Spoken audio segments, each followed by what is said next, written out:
Welcome to traders point. तो चलिए देखते हैं आज के हमारे ट्रेड को और साथ ही में हम अपने अक्टूबर मंथ के एनालिसिस भी कर लेंगे। क्योंकि आज वीकली एक्सपायरी थी इसलिए मार्केट आज बहुत ज़्यादा वॉलेटाइल था। तो आज के दिन वीकली एक्सपायरी पे हमें अराउंड 9500 के करीब का एक लॉस हुआ है। लॉस होना ये बड़ी बात नहीं है, बट हमने राइट टाइम पे अपना ट्रेड बंद कर दिया, ये इंपॉर्टेंट है। मैंने आपको पहले भी बोल रखा है मेरा डेली का मैक्स लॉस -10,000 है। तो मेरा मोटो होता है कुछ भी हो जाए 10,000 से ऊपर नहीं जाना चाहिए हमारा डेली का मैक्स लॉस। इसी वजह से जैसे आज हमारे मॉर्निंग के 2 ट्रेड नेगेटिव में हुए, हमने यहीं पे अपना टर्मिनल बंद कर दिया। इसके बाद मुझे और भी अच्छे ट्रेड दिखे थे, बट मैंने ट्रेड नहीं लिया। हो सकता था बाद में अगर मैं और भी ट्रेड लेता तो ये लॉस कम हो सकता था, बट ये बेसिकली अपने रूल्स को ब्रेक करना होगा। जब मैंने खुद ही ये रूल बनाया कि 10 के मेरा मैक्स लॉस है, तो मैं इसको खुद ही कैसे ब्रेक कर सकता हूँ। और इसी वजह से एक बार जब हमारा मैक्स लॉस के करीब हम पहुंच गए तो मैंने आज टर्मिनल बंद कर दिया। तो आज के दिन 9450 के लॉस के बाद हमारा टोटल अक्टूबर मंथ का प्रॉफिट एंड लॉस चल रहा है अराउंड 13,700 का। कोई बात नहीं, आज हमें एक मोटा लॉस हुआ है। बेसिकली एक मोटा लॉस नहीं है, ये हमारे लिमिट के अंदर ही है जो कि है 10,000। बट इस लॉस की वजह से हमारे प्रॉफिट पे थोड़ा डेंट पड़ा है और आप देख सकते हैं यहाँ पे एक शार्प डाउन कर्व हमें देखने को मिला है अपने प्रॉफिट कर्व पे। तो आज का हमारा व्यू पॉइंट था, क्योंकि मार्केट कल एक बहुत अच्छा अप मूव दिखा करके हायर साइड पे क्लोज किया था, तो हमारी एक्सपेक्टेशन थी कि मार्केट अपने हाई को आज ब्रेक करने के बाद एक अच्छा मूव देगा। और आपको पता है मैं हमेशा ब्रेकआउट से पहले ही ट्रेड लेना पसंद करता हूँ, और इसके फायदे भी हैं और इसके नुकसान भी हैं। तो आज हमें वो नुकसान देखने को मिले हैं। जैसा आप यहाँ पे देख सकते हैं, हमारी पहली मिनट की कैंडल रेड बनी और उसके बाद तुरंत ग्रीन कैंडल बनने के बाद जैसे ही ये अगली कैंडल इसके ऊपर जाना शुरू कर दी, मैंने यहीं पर 6 लॉट में पुट को शॉर्ट किया और मेरा एसएल फर्स्ट कैंडल के लो का था। मार्केट यहाँ पर अपसाइड में आया और तुरंत ही नीचे की तरफ चला गया, और इस मार्केट में हमारा एक एसएल चला गया। क्योंकि आज एक्सपायरी है और इतना मूव भी बहुत होता है, और इतने move he around 10 to 15 point होता है ऑप्शन प्रीमियम का, क्योंकि आज वेगा बहुत हाई होता है। इस वजह से यहाँ पर 6 स्लॉट में हमें अच्छा खासा लॉस देखने को मिला। उसके बाद मार्केट यहाँ से वापस एक अप मूव देता है और फिर से नीचे आ जाता है।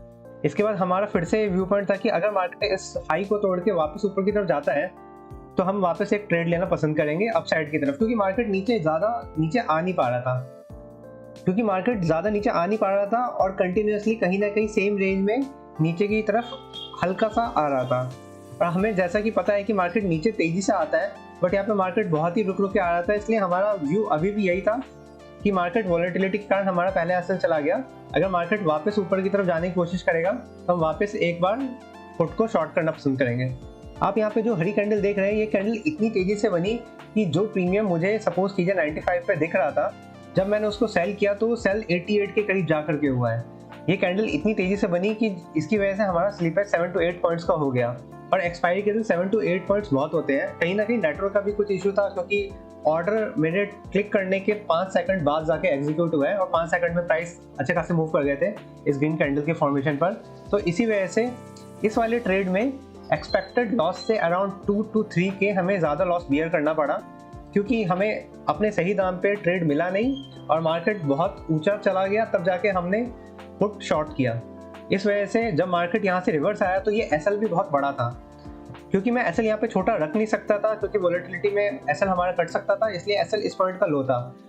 और ये अराउंड हमारा 15 to 18 पॉइंट का एसएल था। 15 to 18 पॉइंट 6 लॉट में बहुत होते हैं, और इस वजह से यहाँ पर हमें एक अच्छा खासा लॉस देखने को मिला है। तो ये दोनों ट्रेड के बाद हमने अपनी ट्रेडिंग वहीं पे क्लोज कर दी, क्योंकि हमारा अच्छा खासा लॉस हो चुका था। हम और लॉस ले करके अपने रूल्स को ब्रेक नहीं करना चाहते थे। देखिए, प्रॉफिट एंड लॉस ट्रेडिंग का पार्ट है, हमें प्रॉफिट भी होता है, हमें लॉस भी होता है, बट लॉस में हमारी साइकोलॉजी को मेंटेन रखना ज़्यादा ज़रूरी है, क्योंकि प्रॉफिट में आपकी साइकोलॉजी पहले से ही अच्छी होती है। ये लॉस के दिन ही होते हैं जब आपकी साइकोलॉजी पे इफेक्ट पड़ता है। अगर यहीं पे मैं रिवर्स ट्रेड करता तो ऐसा हो सकता था कि मैं इसको वापस पॉजिटिव में ले आता, बट इसके चांसेस ये भी थे कि मैं यहाँ पे -10 से -20K का भी लॉस कर देता। और एक बार अगर मैं -20K का लॉस ले लेता तो ये मेरे मेंटल साइकोलॉजी पे बहुत बुरा असर डालता, क्योंकि at the end of the day हमें खुद बुरा लगता कि हमने अपने रूल्स को फॉलो नहीं किया। इसलिए बेस्ट प्रैक्टिस आपके लिए भी यही होगी कि जब भी आपका मैक्स लॉस आने वाला हो, आप ट्रेड को कैंसिल कर दें और जो भी लॉस है उसके साथ टर्मिनल क्लोज कर दें। Thank you for watching the video. Do like and subscribe the channel.